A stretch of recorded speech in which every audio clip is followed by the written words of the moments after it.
Imagine करिए दोस्तों, आपने दिन रात पढ़ाई की, सुबह कोचिंग, रात में सेल्फ स्टडी। घर वाले उधार लेकर फीस जमा कर रहे हैं। किसी ने खेत बेचे, किसी ने नौकरी छोड़ी, सिर्फ एक सरकारी नौकरी के सपने में। और एग्जाम के दिन क्या होता है? Server crash, wrong centre allotment, biometric fail. क्या यही डिजिटल इंडिया है? दोस्तों, ये कहानी किसी एक छात्र की नहीं, बल्कि लाखों एसएससी एस्पिरेंट की है। सरकारी नौकरी के सपने देखने वाले मिडिल क्लास परिवार बच्चों के, जो मानते हैं कि एक सरकारी नौकरी पूरी जिंदगी बदल सकती है। लेकिन आज वही स्टूडेंट दिल्ली के सड़कों पे बैठकर प्रोटेस्ट कर रहे हैं। क्यों? चलिए पूरी सच जानते हैं। एसएससी का सिलेक्शन पोस्ट फेज 13 एग्जाम 24 जुलाई से 1 अगस्त के बीच हुआ। इस एग्जाम में लाखों छात्र बैठे थे, लेकिन जिस तरह से गड़बड़ी हुई उसने सबका भरोसा तोड़ दिया। प्रॉब्लम क्या है? कई सेंटर पर सर्वर क्रैश हुए, स्टूडेंट एग्जाम अटेम्प्ट ही नहीं कर पाए। कई स्टूडेंट को रॉन्ग एग्जाम सेंटर अलॉट हुए।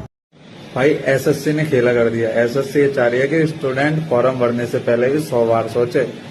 ये देखो, मेरा स्टेटस आया है कि जो मेरे एग्जाम का सेंटर है वो अंडमान निकोबार द्वीप है। अब मैं राजस्थान से हूँ, अंडमान निकोबार द्वीप कहाँ जाऊंगा भाई? मैं इतने पैसे कहाँ से आएंगे बता? जो 2 से 300 किलोमीटर के दूर था। Biometric verification fail, student exam hall में घुस ही नहीं पाए। अचानक एग्जाम कैंसिलेशन, कई जगह पेपर बीच में ही रुकवा दिया गया। वायरल वीडियो में देखा गया कि सेंटर पर बाउंसर खड़े थे जो स्टूडेंट को धमका रहे थे। सोचिए, कोई बच्चा 3-4 साल पढ़ाई करे और एग्जाम के दिन उसे सेंटर जाकर 300 किलोमीटर दूर भेजा जाए। किसान का बेटा, मजदूर का बेटा ये खर्च कहां से लाएगा? एक स्टूडेंट का बयान वायरल हुआ, सर हमने कितनी मेहनत की थी, एग्जाम में 5 घंटे इंतजार कराया, फिर बोला सिस्टम क्रैश हो गया। हमारी जिंदगी का मजाक बना दिया है। इस अन्याय के खिलाफ स्टूडेंट्स ने दिल्ली का रुख किया। प्रोटेस्ट हुआ जंतर मंतर और सीजीओ कॉम्प्लेक्स पर। हजारों स्टूडेंट सड़क पर उतरे, लेकिन वहां क्या हुआ? दिल्ली पुलिस ने बैरिकेड्स लगाए, कई जगह स्टूडेंट को हिरासत में लिया गया। वायरल वीडियोस में लाठी चार्ज भी दिखा। स्टूडेंट रो रहे थे, स्लोगन्स लगा रहे थे, एसएससी सिस्टम सुधारो, न्याय दो।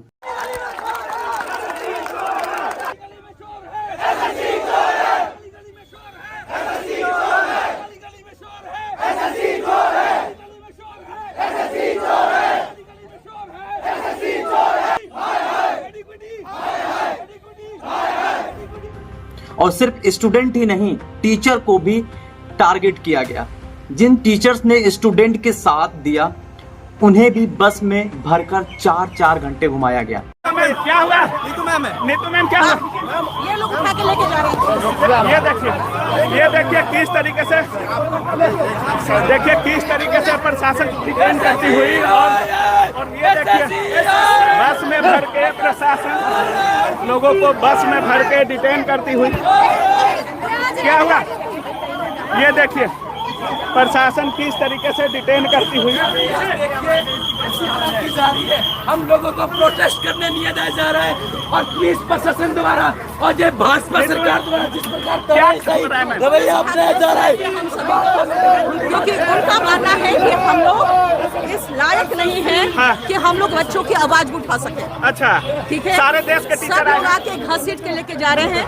हम लोगों ने पूरी कोशिश की कि हम लोग जाके डीओपी तक ज्ञापन दे सके, वो नहीं अलाउ कर रहे हैं। सारे देश के शिक्षक आए हैं, सारे देश की शिक्षक है, सबको इन लोगों ने मार के भगाया है। अच्छा, मार के भगाया? नीतू मैडम सब लोगों को इन लोगों ने मार के भगाया है, कुछ लोगों को अंदर बिठा लिए हैं। आपको भी नहीं छोड़ा गया है? कई बार बिना पानी खाना दिए उन्हें डिटेंशन में रखा गया। सोचिए, जो टीचर्स स्टूडेंट को गाइड करते हैं आज वही सड़कों पर ह्यूमिलेशन झेल रहे हैं। एक टीचर ने कहा, हम स्टूडेंट के साथ खड़े हैं, लेकिन हमें क्रिमिनल की तरह से ट्रीट किया जा रहा है। टीचर्स भी स्टूडेंट्स के साथ खड़े हुए, जैसे नीतू मैम ने क्राउड को मोटिवेट किया। मेरे हाथ में इस बदी पट्टी को देख के ना आज मेरी मार हो रही है, पर मैं नहीं रो रहा हूं, क्योंकि कल जब भगत सिंह को फांसी लगी थी तो उनकी मां भी रोई थी। आपको पता है कि एक मां का दर्द क्या होता है?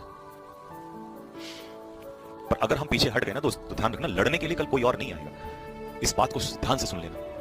अगर कभी भी आह्वान आपको किया जाता है अपनी आवाज को उठाने के लिए, तो आपको सभी को आना पड़ेगा, और चाहे लड़का हो या लड़की हो, सबको साथ आना पड़ेगा। हम आप लोगों के लिए लड़ रहे हैं।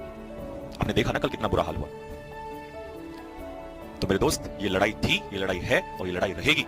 अगर कोई ये सोचता है कि हमारे हाथ तोड़ के हम पे एफआईआर करके हम शांत बैठ जाएंगे, हम अपनी जान दे सकते हैं लेकिन पीछे नहीं हट सकते, चाहे कुछ भी हो जाए। और अब तो बिल्कुल नहीं हट सकते, क्योंकि लास्ट होता है इंसान को मौत का डर। अब हमें नहीं रहा है उस चीज का। क्या कर लोगे? हमारा मार दोगे? मार दो।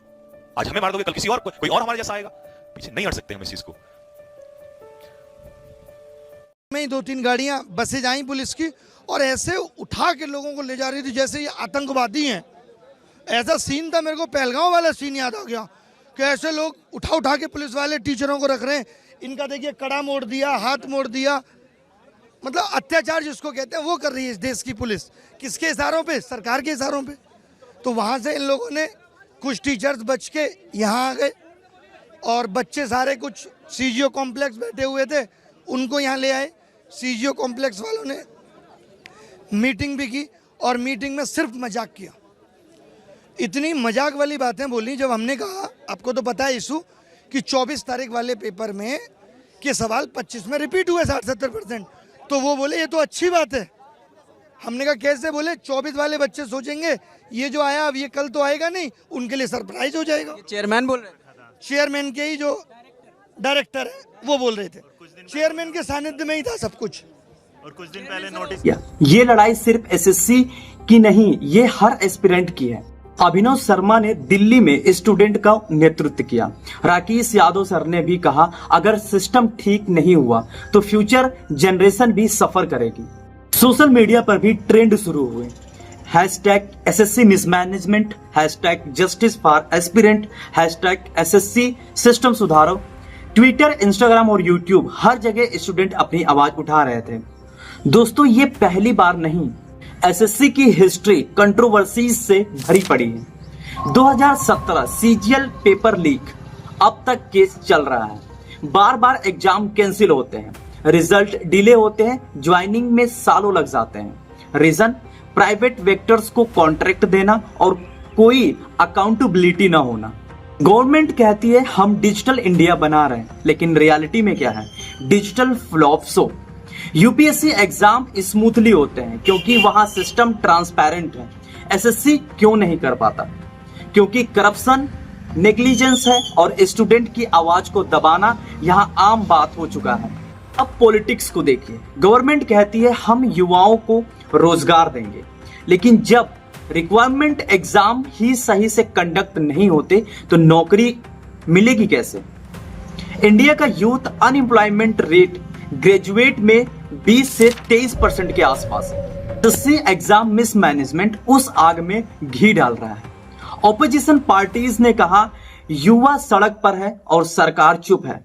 सवाल उठता है, क्या सरकार युवाओं की मेहनत और उनकी सपनों की कीमत समझती है या फिर सिर्फ चुनावी वादे हैं? स्टूडेंट की मांगे सिंपल है, इंडिपेंडेंट इंक्वायरी हो, वेक्टर्स कॉन्ट्रैक्ट कैंसिल हो, जिनका एग्जाम खराब हुआ है उन्हें एक्स्ट्रा अटेम्प्ट मिले, डिजिटल इंफ्रास्ट्रक्चर मजबूत किया जाए और प्रॉपर गाइडेंस रिडक्शन सिस्टम बने।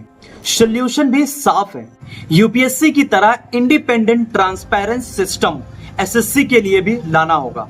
हर एग्जाम की आईटी ऑडिट हो, स्टूडेंट की फीडबैक्स को ऑफिशियल सिस्टम में जगह दी जाए। स्टूडेंट कहते हैं हमें चैरिटी नहीं चाहिए, हमें बस न्याय चाहिए।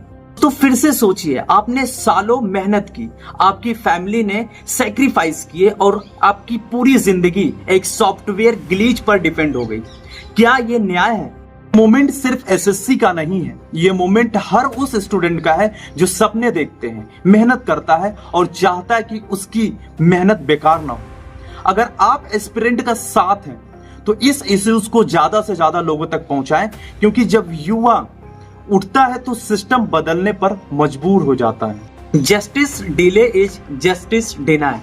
तो जो एसएससी के एस्पिरेंट है वो केवल मांग रहे हैं न्याय, तो क्या उनके साथ हमें नहीं देना चाहिए? आपको सोशल मीडिया पर आवाज उठानी चाहिए, उसके लिए सरकार से सवाल पूछना चाहिए और उस एजेंसी से सवाल पूछना चाहिए जो परीक्षा को करा रही है, इस परीक्षा को आयोजित कर रही है। तो दोस्तों आपसे कुछ रिक्वेस्ट है छोटी सी कि अगर आप कहीं से भी हैं तो उनके लिए आप जरूर आवाज उठाएं और कमेंट सेक्शन में आप अपनी ओपिनियन जरूर शेयर करें। मिलते हैं एक नए वीडियो में एक नए इंटरेस्टिंग वीडियो के साथ, तब तक के लिए जय हिंद।